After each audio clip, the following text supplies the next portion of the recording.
ஈவைக்கு பார்த்துட்டு இருக்கோம். ஒரு வியாபாரி தனது பொருளின் விலையை அடக்க விலையை விட 30% அதிகமாக குறிக்கிறார். பின்னர் ஒரு தள்ளுபடி வழங்குகிறார். அவரது அடக்க விலை குடுத்துருக்காங்க. அப்ப அடக்க விலை எவ்வளோ? 900. காஸ்ட் பிரைஸ் வந்து குடுத்துருக்காங்க 900. அதில எவ்வளோ பெர்சன்ட் அதிகமா குறிக்கிறாருன்னு பார்த்தீங்கன்னா, 30%. அப்ப 900 30% ஆஃப் 900. அப்ப எவ்வளோ வரும்? 0, 0 கேன்சல் பண்ணிடலாமா? இப்போ 900 இது மல்டிப்ளை பண்ணிங்கன்னா 3 9 சார் 27 217 வரும். அப்போ ஆட் பண்ணிங்கன்னா 1170. இதை அப்படியே வச்சுக்கோங்க.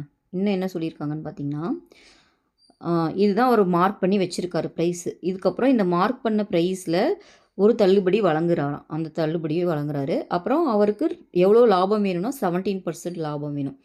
அப்போது 17% லாபம் வேணும்னா என்ன பண்ணலாம்? 900 அதில் 17% வந்து ஒரு ப்ராஃபிட் வேணுன்றாரு. அப்போது அது என்ன ப்ரைஸாக இருக்குன்னு பார்க்கலாமா? மல்டிப்ளை பண்ணிங்கன்னா உங்களுக்கு எவ்வளோ வரும்? இது 70 × 9னா 153 வரும். ஓகேவா? அப்போ ஆட் பண்ணிங்கன்னா 1053. ஸோ அவருக்கு 17% லாபம் போட்டு இவ்வளோ வரணும். இது அவர் மார்க் பண்ண ப்ரைஸு இது. இதில் எவ்வளோ பர்சன்டேஜ் கொடுத்தா இது வரும்னு கேட்குறாங்க. ஸோ அப்போ என்ன பண்ணணும்? 1170 எவ்வளோ பர்சன்டேஜ் தான் உங்களை கேட்குறாங்க. அதை நம்ம ஃபைன் பண்ணோம். இந்த பர்சன்டேஜ் இந்த 1170ல் கொடுக்கணும். அந்த அமௌண்ட் வந்து 1053 இருக்கணும். ஓகேவா? ஏன்னா 17% லாபம்னா 1053 தான் வருது. ஸோ இதை சிம்பிளிஃபை பண்ணால் நம்மளுக்கு ஆன்சர் வந்துடும். இது கேன்சல் பண்ணிடலாமா?